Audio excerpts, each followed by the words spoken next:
আমার দয়াল নবীজি এই মাসে বেশি বেশি ইবাদত করেন, এতে বোঝা গেল আমার দয়াল নবীজির হাদিস দ্বারা আমরাও এই মাসে বেশি বেশি ইবাদত করতাম। আর এই ইবাদতের মাধ্যমে আল্লাহ আমাদের জীবনের গুনাহকে মাফ করে দেন। আল্লাহ পাক রব্বুল আলামিন পৃথিবী সৃষ্টি করেছেন। এই পৃথিবীটা যে এত সুন্দর করে সৃষ্টি করেছেন, দেখেন একটা জিনিস চিন্তা করলে এই পৃথিবীর কোনো খুঁটি নাই। এই পৃথিবীর যে আসমান একটা বানাইলেন, সেই আসমানেরও একটা খুঁটি নাই। এই জমিন যে একটা বানাইলেন, এই জমিনেরও একটা খুঁটি নাই। বিনা খুঁটিয়ে জমিনকে স্টেজ বানাইলেন, বিনা খুঁটি দ্বারা আসমানকে কি বানাইলেন, সামানা বানাইয়া এত সুন্দর করে পৃথিবীটাকে সৃষ্টি করে আমাদেরকে এই পৃথিবীর মধ্যে প্রেরণ করেছেন একমাত্র আল্লাহর ইবাদত করার জন্য।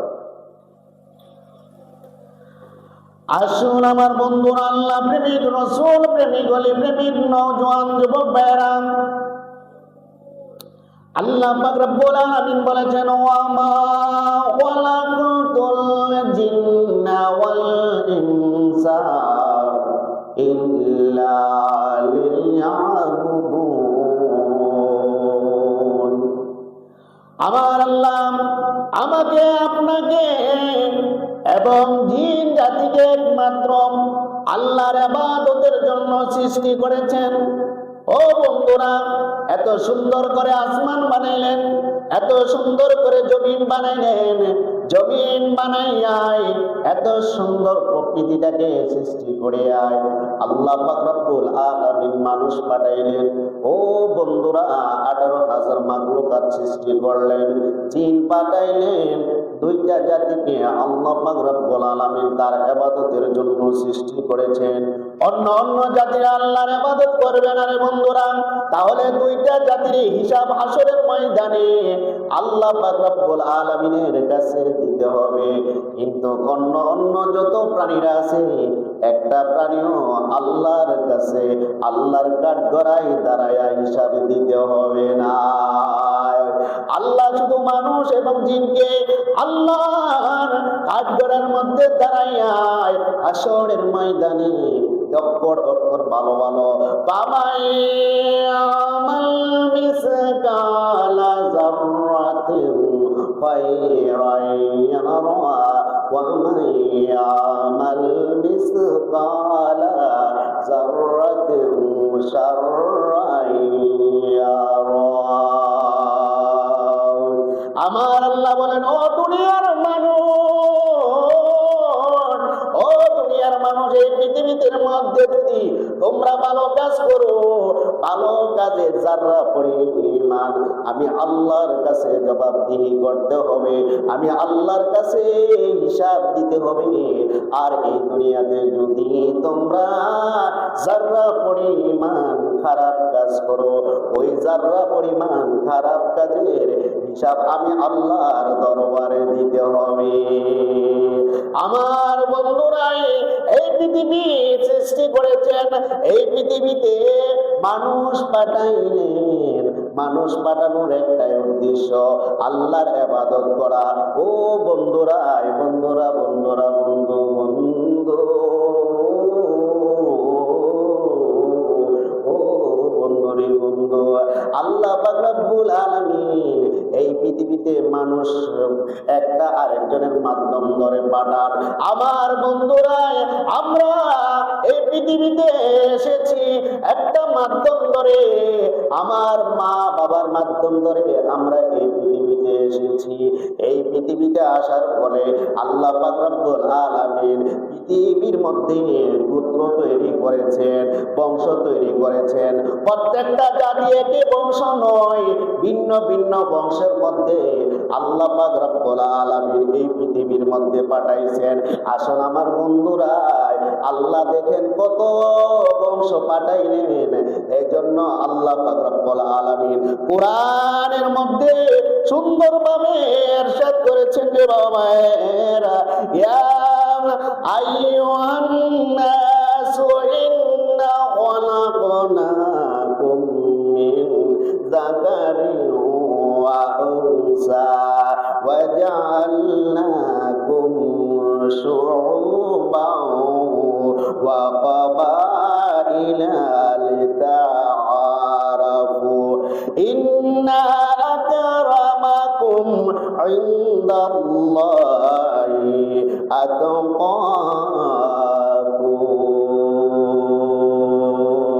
আমার আল্লাহ বলেন, ও দুনিয়ার মানুষ, আমি তোমাদেরকে নর ও নারী দুইজন জাতি থেকে সৃষ্টি করেছি। নর নারী দুইটা জাতি, একটা হলো পুরুষ আর একটা হলো নারী। ওই দুইটা নারীর মাধ্যমে আমি তোমাদেরকে এই পৃথিবীতে সৃষ্টি করেছি। আল্লাহ পাক রব্বুল আলামিন হযরত আদম আলাইহিস সালামকে যখন সৃষ্টি করবেন, ও বন্ধুরাই, সর্বপ্রথম আল্লাহ পাক রব্বুল আলামিন তার ফেরেশতাদেরকে ডাক দিয়ে বললেন, ও আমার ফেরেশতারা, ও আমার ফেরেশতারা, আমি একজন খলিফা সৃষ্টি করতে চাই, আমি একজন আদম এই পৃথিবীতে সৃষ্টি করতে চাই। তোমাদের মতামত আমি জানতে চাই, আমি জানতে চাই। ফেরেশতারা ডাক দিয়ে বললেন, ও আল্লাহ, আপনি খলিফা সৃষ্টি করিয়েন না, আদম সৃষ্টি করিয়েন নাই। আল্লাহ বললেন, কেন রে, আমি আদম সৃষ্টি করব না, আমি কেন খলিফা সৃষ্টি করব না? ওই তারা ডাক দিয়ে বললেন, আল্লাহর কথার উত্তরে তারা বললেন, ও বন্ধুরাই, আপনি যদি ওই আদমকে সৃষ্টি করেন, তারা গিয়া ওই জমিনে গিয়ে মারামারি করবে, তারা গিয়া রক্তপাত ঘটাবে, তারা গিয়া খানাখানি কাটাকাটি করবে। না না না না, আপনি তাদেরকে সৃষ্টি করিয়েন না। তাহলে যদি সৃষ্টি না করি তাহলে কি করব? আমরা তো আপনারই ইবাদত করি, ঠিক না? আমি আপনার, আমরা যারা আছি, আমরা সবাই তো আপনার ইবাদত করে, আপনার প্রশংসা করে, আপনার গুণ কীর্তন করে। আমরা যদি আপনার গুণ কীর্তন করি, তাহলে আপনি কেন আদম সন্তান সৃষ্টি করবেন?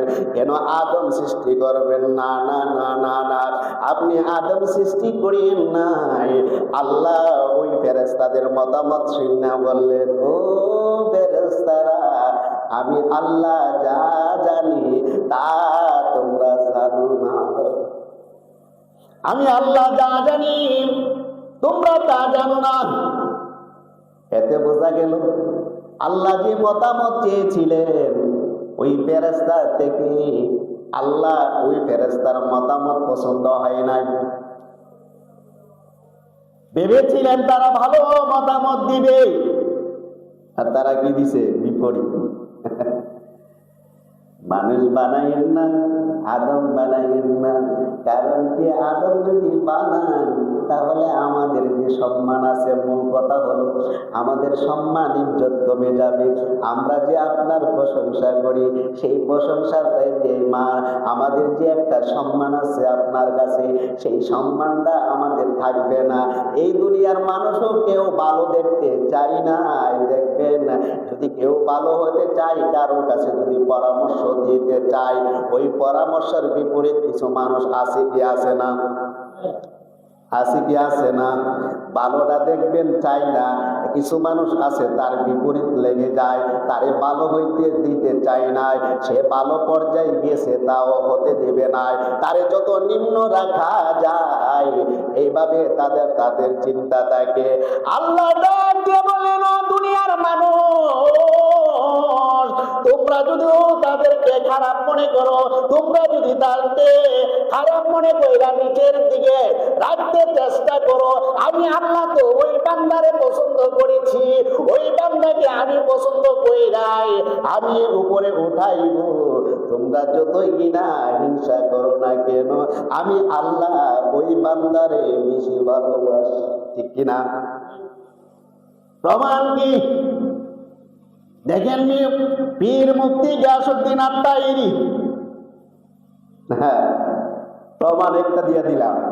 পীর মুফতি গিয়াসউদ্দিন আত্মাইরি হুজুরের বিরুদ্ধে ছোট্ট থেকে দেখে আসছি, যে সময় ওয়াজের ময়দানে উনি ওয়াজ করে, ওই সময় থেকে দেখতেছি ওনার বিরুদ্ধে কিছু কিছু ইউটিউবাররা এবং বাতিল লোকেরা লাগছে কি লাগছে না, কত রকমের মান সম্মান ডোবানোর জন্য চেষ্টা করেছে। ওনার ওয়াইফকে নিয়ে চেষ্টা করেছে, ওনার নিজের জিকিরকে নিয়ে চেষ্টা করেছে, এমন কি রে বাবা ভাইরাই, এমন ওনার ইজ্জতের দিকেও তারা হামলা করেছে। ও যুবক যুবক রে,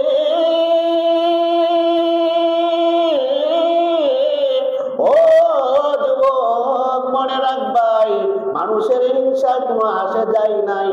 যদি তোমাকে আল্লাহ পছন্দ করে নে, তাহলে আল্লাহ তোমার সম্মান ইজ্জত বাড়াই দিবেন, ঠিক কিনা?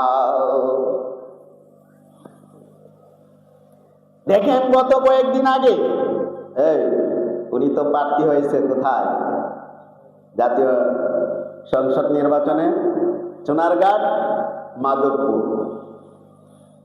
ওনার ব্যাংক অ্যাকাউন্ট হিসাবে ওনার কত কোটি টাকা আছে, 2 কোটি কত টাকা, 22,000 টাকা সুদ আসছে ব্যাংকে, সুদ গুলাইছে।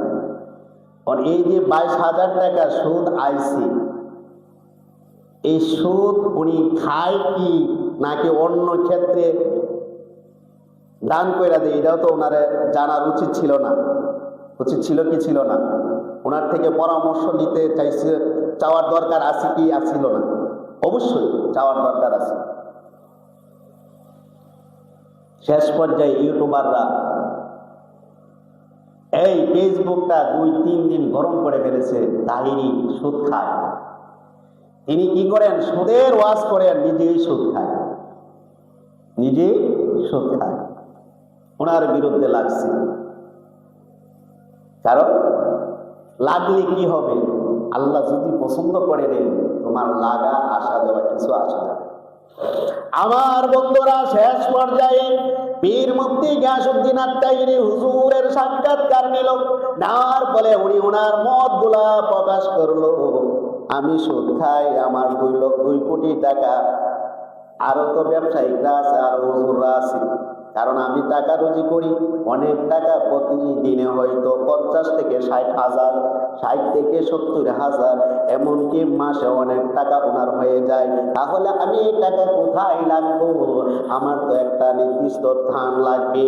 ওই নির্দিষ্ট স্থানের মধ্যে আমি ব্যাংকের অ্যাকাউন্টে জমা রেখেছি, বাবা ভাইরা কৃষি ব্যাংকে। ও বন্ধুরাই, এটা সুদ আসছে, এই সুদগুলা আমি কি করি সেটাও তো আমার থেকে খবর নেওয়ার দরকার ছিল। তারা খবর না নিয়ে নিজেরাই অপপ্রচার শুরু করলো। ও বন্ধুরাই, অপপ্রচার করা তো ভালো নয়। আমার থেকে পরামর্শ নিয়ে যদি অপপ্রচার করতো, তাহলে নিজেকে বুঝাইতে পারতাম।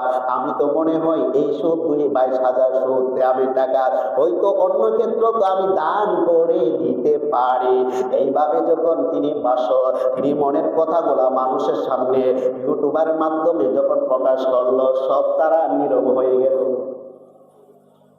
সব তারা কথা হয়ে গেল। ইউটিউবার যারা আছে সবাই নীরব হয়ে গেল, আর ওনাকে নিয়ে আর কোনো কথা নাই। 22,000 টাকা, এটা কি বেশি টাকা? তাহিরি হুজুরের জন্য দৈনিক হইতো 1 লক্ষ টাকা। আরে বাবা, চট্টগ্রাম গেলে একটা ওয়াজের মধ্যে 1 বান্ডেল দিয়ে দেয়, 1 বান্ডেল হিসাব করলে 1 লক্ষ, 2টা ওয়াজ করলে 2 বান্ডেল দিলে কত লক্ষ হবে? 3 লক্ষ। 3টা মাহফিল করলে 3 বান্ডেল দিলে কত হবে? 3 লক্ষ। বন্ধু রে বন্ধু, মাত্র 22,000 টাকা নিয়া মানুষে এত বলা বলি শুরু হয়ে গেল। কিন্তু অন্য যে আলেমরা, তারা যে ব্যাংকের মধ্যে টাকা রাখে, বোঝা গেল তারা সুদ খায় না, তারা মূলা খায়। তাদের টাকা সুদ আসে না, মূলা আসে। তাহিরি যত জ্বালা, তাহিরির জ্বালা, তাহিরির পিছনে লাগা। তাহিরিরে কিভাবে মানুষের কাছে একবারে নিচু করা যায়, ইউটিউবার থেকে বাতিল লোকেরা রাখছে। কিন্তু আল্লাহ এমন পর্যায়ে নিয়ে গেছেন, এখন সংসদের প্রার্থী হয়ে গেলেন, ইনশাআল্লাহ জিতেও যেতে পারে, ঠিক কিনা? নির্বাচনে যে চুনারগাঁও মাধবপুর দাঁড়াইছে, ইনশাআল্লাহ জিতবে। এই আসন ওনার জন্যই। যেভাবে জোয়ার উঠেছে দেখলাম, চারিদিকে মোমবাতি, কি চারিদিকে মোমবাতি, বড় জোয়ার। কিন্তু বাতিলের রাত্রের বেলা আর ঘুম হয় না এই জোয়ার দেখে, কারণ আল্লাহ পছন্দ করেছে। আল্লাহ যারে পছন্দ করবে, হুজুরের একটা কথাই, আমাকে যদি আল্লাহ এই নসিবে রাখে, সংসদে যাওয়ার হাজারো যদি মানুষ চেষ্টা করে, বাধা দিতে পারবে না, ঠিক কিনা? আল্লাহ আমারে যদি পছন্দ করে নেয়, আর আল্লাহ যদি পছন্দ না করে, তাহলে কোনো লাভ নাই। হাজারো চেষ্টা করলে তারপরে চেষ্টা করে যাবে। বন্ধুরা, বন্ধু, যে হুজুরে মানুষে দেখার জন্য পাগল হয়ে যায়, আজকে শুধু সুন্নিয়তের জন্য ওই হুজুর মাঠে ময়দানে আছে। সোনারঘাট মাধবপুরের জমিনে সকাল নাই, রাত নাই, দিন নাই, মানুষের কাছে যাচ্ছে একমাত্র সুন্নিয়ত কায়েম করার জন্য। আর সংসদে গিয়ে নারে তাকবীর, নারে রিসালাত স্লোগান দেওয়ার জন্য। আর শুধু তাই নয়, ইয়া নবী সালামু আলাইকা সালাম দেওয়ানোর জন্য। আওয়াজ করে বলো, ঠিক কিনা? তাহলে বুঝতে হবে, আমরা সুন্নি যারা আছি তারা বুঝি না, আমরা তার বিরুদ্ধে লাগছি। আমরা সুন্নি হইয়া মুখে সুন্নি, আসলে অন্তরে তারা সুন্নি নয়, তারা মুনাফিক।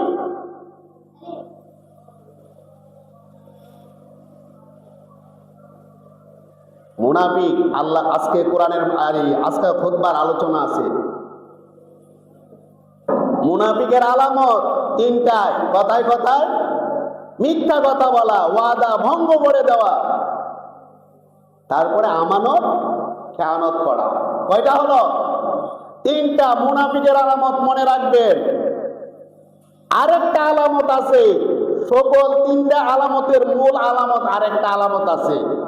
হুজুর এমন কইতে পারেন, জুবাইর তাইরুজ এটা কি দেখো, তিনটা আলামত আছে। আবার কি আরেকটা আলামত আছে?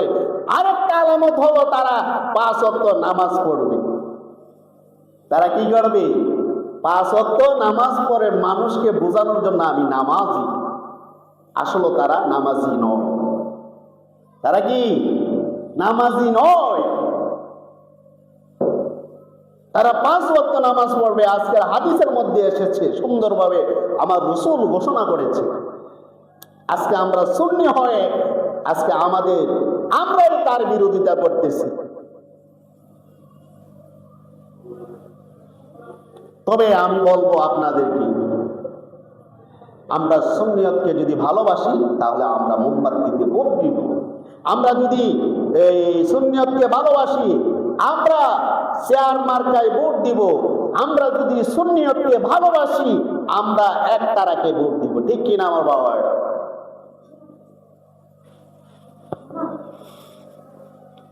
তাহলে আসিনি আমি কোন কথা থেকে এসে মনে আছে?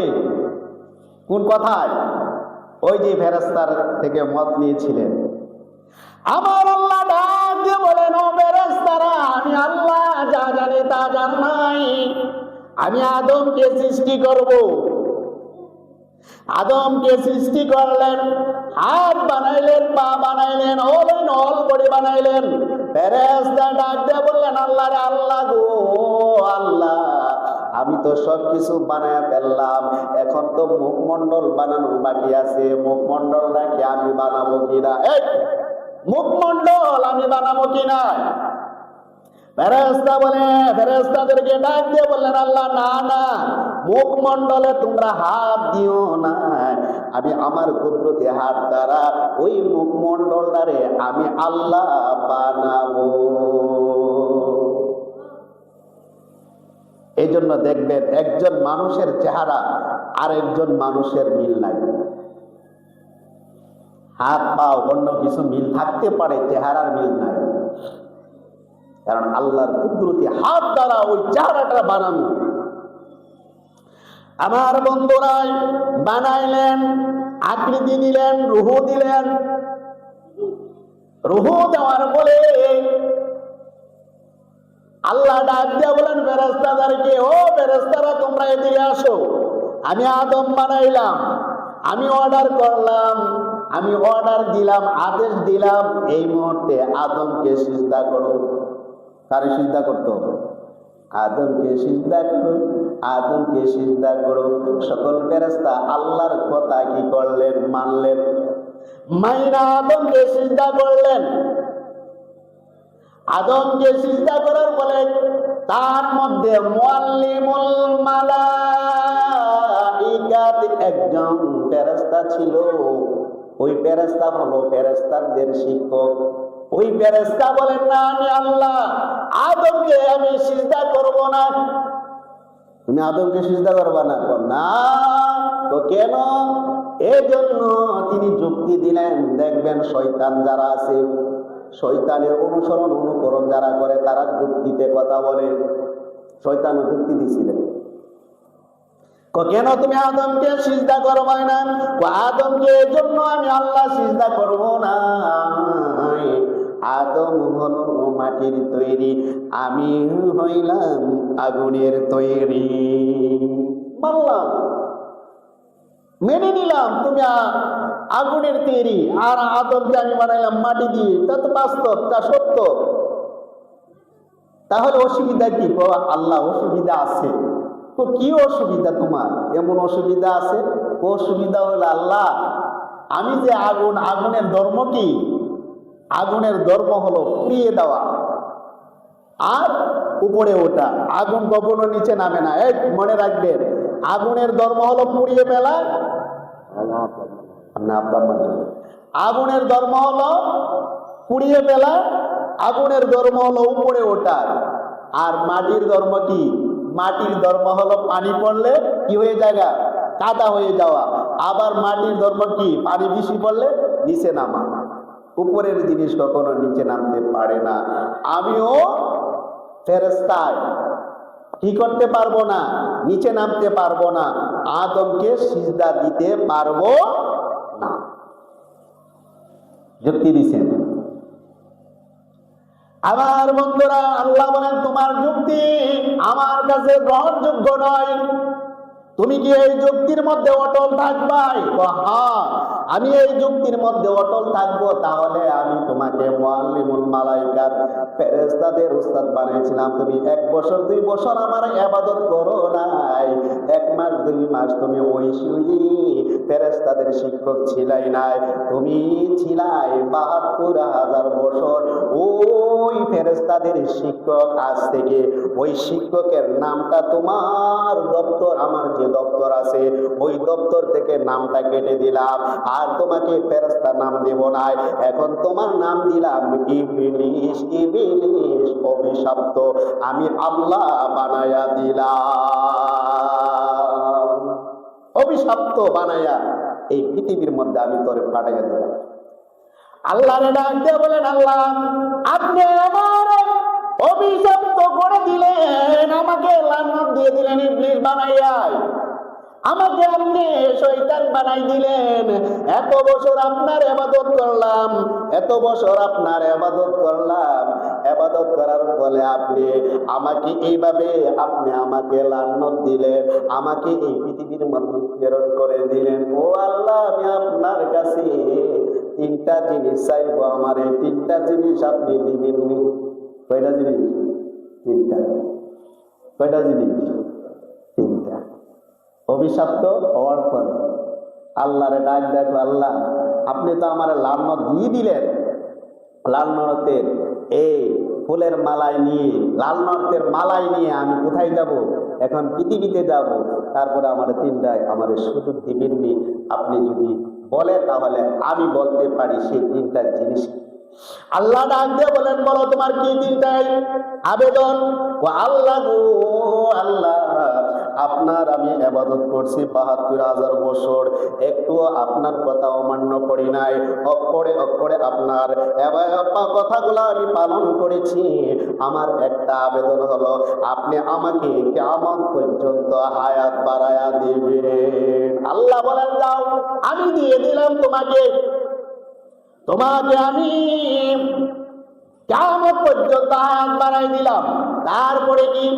ও আল্লাহ, আরেকটা আবেদন আপনার কাছে, আমি যেন মানুষের রক্তের গোড়ায় গোড়ায় চলতে পারি। আমি যেন মানুষের রক্তের গোড়ায় গোড়ায় চলতে পারি, মানুষের রক্তের ভিতরে গিয়ে যেন আমি চলতে পারি, এবং এভাবে যেন মানুষের ভিতরে আমি চলাফেরা করতে পারি, এই ক্ষমতাটা আমাকে আল্লাহ দিয়ে দিবেন। ও আল্লাহ বললেন, যা, আমি তোরে দিয়ে দিলাম। ৩ নম্বর কি চাইস? ৩ নম্বর হলো, আমাকে আপনি এমন ক্ষমতা দিবেন, মুহূর্তের মধ্যে আমি একটা সাপের স্বরূপ ধরতাম, আমি যেন ওই সাপের স্বরূপ ধরতে পারি। শুধু তাই নয়, মুহূর্তের মধ্যে মানুষের স্বরূপ ধরতাম, ওই রকম আমি যেন মানুষের স্বরূপ ধরতে পারি। বিভিন্ন প্রাণীদের স্বরূপ যেন আমার মনে চাইছে ধরার জন্য, আমাকে সেই ক্ষমতাটা আপনি দিতে হবে। আল্লাহ বলেন, যা যা, আমি ৩টাই ক্ষমতাই দিয়ে দিলাম, তবে একটা জিনিস মনে রাখবি, তুই বিভিন্ন ধরনের স্বরূপ ধরতে পারবি, আমি আল্লাহ তোরে ক্ষমতা দিয়ে দিলাম, কিন্তু আমার নবীর স্বরূপ তুই ধরতে পারবি না। আমার নবীর স্বরূপ ধরতে পারবি না। আমার নবীর স্বরূপ ছাড়াই ওই যত প্রাণী আছে 18,000 মাখলুকাতের মধ্যে ওই পানির স্রোত ধরিস, আমার অসুবিধা নাই, তবে আমার বান্দারকে তুই ধোঁকা দিবি তাই নাই। মনে রাখবি, তুই যদি আমার বান্দারে ধোঁকা দে, একটা কথা মনে রাখবি, আমার বান্দা যদি ধোঁকায় পড়ে যায়, গুনার কাজ করে ফেলে, পাহাড় পর্যন্ত গুনাহ করে ফেললো। বন্ধু বন্ধু, ও বন্ধু রে, পাহাড় পরিমাণ গুনাহ করে ফেললো। গুনাহ করার ফলে সে যদি বুঝতে পারে সে গুনাহ করেছে, আর আমি আল্লাহর কুদরতে পায়ের সিজদায় দিয়ে যদি আমার কাছে তওবা করে, আমি আল্লাহ সাথে সাথে তার তওবাগুলা কবুল করে নেব। আমি আল্লাহ তার জীবনের গুনাহ মাফ করে দেব।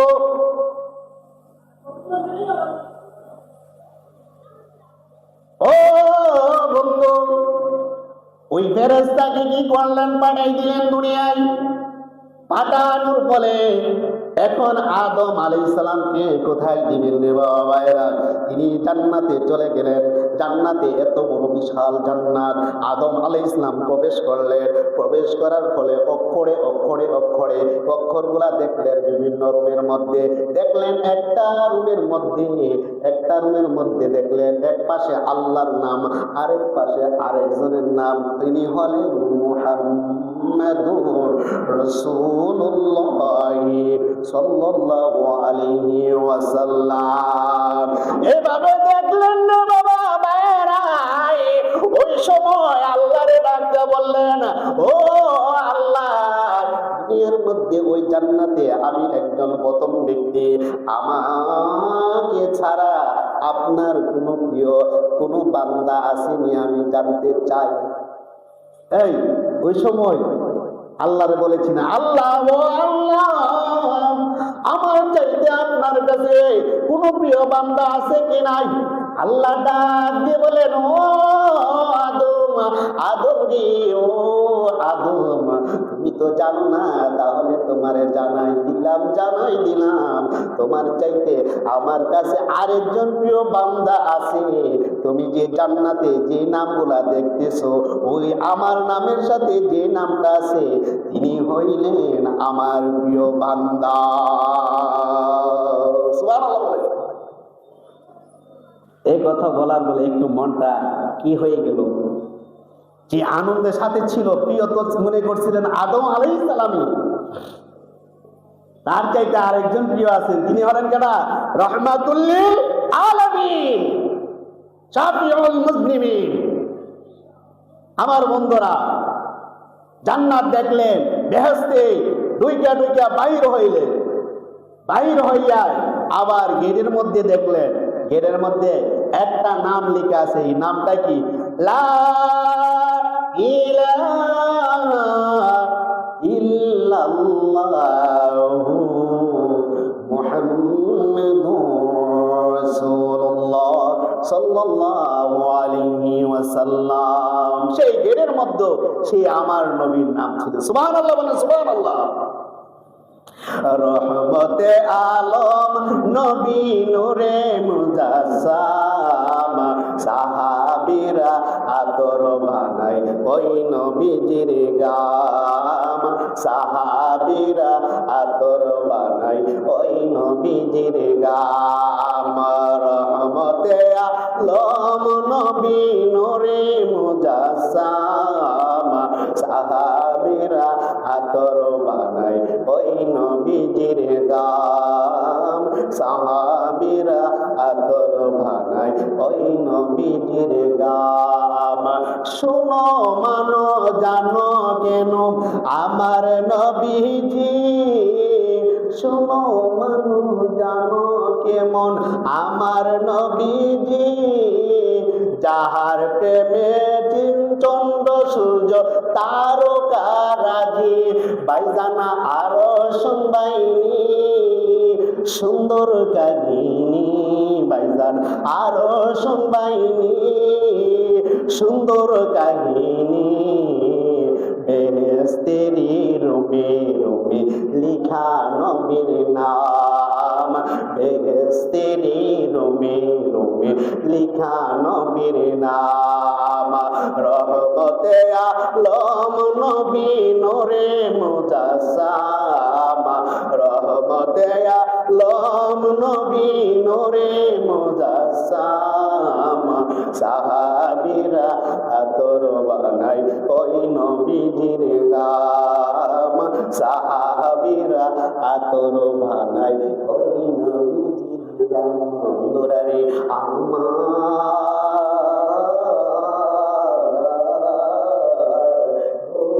আমার যুবক ভাইয়েরা, ও আমার জগন্নাথপুর পর্দার আড়ালের মাও বোনেরা গো, ওই জান্নাতে হযরত আদম আলাইহিস সালাম ঘোরাঘুরি করতেছেন রে বাবারা। ঘোরাঘুরি করার বলে একটু ক্লান্ত হইলেন, ক্লান্ত হওয়ার বলে একটু বিশ্রাম করলেন, বিশ্রাম করার সাথে সাথে তিনি ঘুমায়া গেলেন। আল্লাহু আকবার বলেন। ঘুমায়া গেলেন, ঘুমায়া গেলেন, ঘুমায়া গেলেন। ঘুম থেকে উঠে দেখি এত সুন্দর রূপসী একজন নারী ওনার পাশের মধ্যে বসা। আল্লাহু আকবার বলবেন না। ঘুম ভেঙে গেলেন, ঘুম থেকে উঠিয়া এত সুন্দর একটা নারী ওনার পাশে বসায় দেখলেন। এত আশ্চর্য হয়ে গেলেন, এত সুন্দর নারী তো আমি দেখি নাই, আর আমাকে তো আল্লাহ পাঠাইছেন, কোন নারী তো আর পাঠাই নাই। এত সুন্দর রূপসী নারী দেখা আদম আলাইহিস সালাম হাত দিবেন, এইভাবে রূপসী নারীর হাতের মধ্যে আল্লাহ জিব্রাইলকে পাঠাইয়া দিলেন। জিব্রাইল যাও যাও যাও, আদম ওই নারীর উপরে হাত দিবে, তারে বাধা দাও, সে যেন হাত না দেয়। আল্লাহু আকবার বলেন। তারে বাধা দাও, সে যেন ওই নারীকে হাত না দে, কারণ এখনো তার বিবাহ হয় নাই। কি হয় নাই? বিবাহর কার্যক্রম শুরু হয়ে যাচ্ছে। কোথায় থেকে? জান্নাত থেকে। এটা দুনিয়ার প্রথা নয়। আমরা মনে করি এটা দুনিয়ার প্রথা নয়, দুনিয়ার প্রথা নয়, এটা জান্নাত থেকে বিবাহর কার্যক্রম শুরু হয়ে যায়। আল্লাহর এটা আজ্ঞা। বলেন, ও আল্লাহ, বিয়ে কি তা তো বুঝি নাই। বিয়ে কি তা বুঝো না, বিয়া বুঝাইব। জিব্রাইল বললেন মহারণা দিতে হবে। আল্লাহর এটা আজ্ঞা দিয়ে বলেন, আল্লাহ মহারণা কি আমি তো বুঝি নাই। ও বুঝবাই। কি বুঝবাই? মহারণা কি, বিয়া কি, সবই বুঝবাই। এখন বুঝো নাই, বুঝাইলেই বুঝবাই, কারণ তুমি একটু প্রথম। আমি তো জান্নাত বানাইলাম, তোমারে জান্নাতে দিলাম, এত বড় বিশাল জান্নাতে ঢুইকা তোমার দেখতেছে অশান্তি লাগতেছে, শান্তির জন্য তো একজন সাথী দরকার। আমি আল্লাহ তোমারে সাথী পাঠাইলাম, এই সাথীর সাথে তোমার বিবাহ হয় নাই, এই মুহূর্তে বিবাহ করাইবে। তো বিবাহ কে করাইবে? তো বিবাহ করাইবে হযরত জিবরাইল আমিন। ও আমি লিখে কই পামো? আমি কি মোহর কোথায় পামো? আমি বিবাহ তো বুঝি নাই। আল্লাহ ডাক দিয়ে বলেন, ও আদম আদম আদম রে, বিবাহ সম্পর্কে সবকিছু বুঝাইবে, কাজী হইবে হযরত জিবরাইল আলাইহিস সালাম। মোহর দিব কোথায় থেকে? ও আল্লাহ, আমার তো টাকা নাই, পয়সা নাই, আমি কোথায় থেকে দিব? এই প্রসঙ্গে আল্লাহ বললেন, তোমার মহারানা একটা জিনিস দ্বারা আদায় করা যাবে। ও কি জিনিস? আমার নবীর উপরে 10 বার মতান্তরে 3 বার দুরূদ পড়লে তোমার মহারানা আদায় হইয়া যাবে। আল্লাহু আকবার বলেন। কতবার? 10 মতান্তরে 3 বার যদি আমার নবীর উপরে দুরূদ পড়ো, এই দুরূদের বিনিময়ে তোমার মহারানা আদায় হয়ে যাবে। সুবহানাল্লাহ বলেন। জিবরাইল চলে আসলেন, বিয়ের কার্যক্রম শুরু করে দিলেন, বিবাহ পড়াইয়া দিলেন। বিবাহ পড়াইয়া দিয়ায় একে অপরের সাথে কথাবার্তা শুরু হয়ে গেলেন। এই দিকটা প্রকাশ্য শত্রুকে নাই, ওই যে শয়তান আল্লাহরে ডাক দিয়া বলেন, আল্লাহ গো, আপনি আদমের জন্য আমাকে ইবলিস নাম দিয়েছেন, আমিও আল্লাহ ওয়াদা করলাম এই আদমকে আমি জান্নাতে থাকতে দিব নাই, আমিও জান্নাতে থাকতে পারি নাই, আমিও জান্নাতে ঢুকতে পারি নাই, আমিও ইবলিস বললাম এই জান্নাতে আদমকেও থাকতে দেব না। আল্লাহ তো আদম রে বাইর করবি, আমি আদম রে বাইর করবো, কারণ আল্লাহর লীলা খেলা বোঝা বড় দায়। ও বন্ধুরে বন্ধুরে, আল্লাহ এমন একজন আল্লাহ, এমন একজন আল্লাহ, আল্লাহ কাউরে এই মুহূর্তে দোকানপাটে ঘুরাইতেছে, ঠিক কিনা? আল্লাহ কাউরে বাজারে ঘুরাইতেছে, রাস্তাঘাটে ঘুরাইতেছে, ঠিক কিনা? ঘরের মধ্যে বসায় রাখছে, স্বামী স্ত্রী কথা বলতেছে, নামাজে আসতে চাই না, ঠিক কিনা? আল্লাহ কারণে রাখছে কোথায়? জেলখানার মধ্যে, ঠিক কিনা? আবার কারণে রাখছে কোথায় জানেননি? রেল স্টেশনে ঘোরাফেরার মধ্যে। কিন্তু আল্লাহ কত মহান মহান আল্লাহ, আমাদেরকে পছন্দ কইরায় আল্লাহ নিজে মেজবানদারি হইয়া আল্লাহর ঘরে আমাদেরকে আপনাদেরকে মেহমান বানাইছেন। আওয়াজ করে বলবেন না আল্লাহু আকবার। আল্লাহ মেহমান নিজে সাজ্জায় মেহমানদারি করার জন্য আল্লাহর ঘরে আমাদেরকে মেহমান হিসাবে কবুল করছেন, ঠিক কিনা আমার বাবারা? এটা সবার কপালে জুটবে না আমার বন্ধুরা। ডাক দিয়ে ওই ইবলিস বললেন আদমকে, আদম এদিকে আসো। এর আগের ঘটনা হলো জিবরাইল আমিন আইসা বলছে আদম এবং হাওয়া আলাইহিস সালামকে, ওই যে একটা গাছ দেখতেছো, ওই গাছের ফলে অথবা গাছের নিকটও যায় না, কোন কিতাবে আছে গাছের ফলও খাইও না। কেডা কয়ে গেছে? জিবরিল আমিন। কারে? আদম এবং হাওয়া আলাইহিস সালাম। ওই গাছটার নিকটেও যায় না, গাছের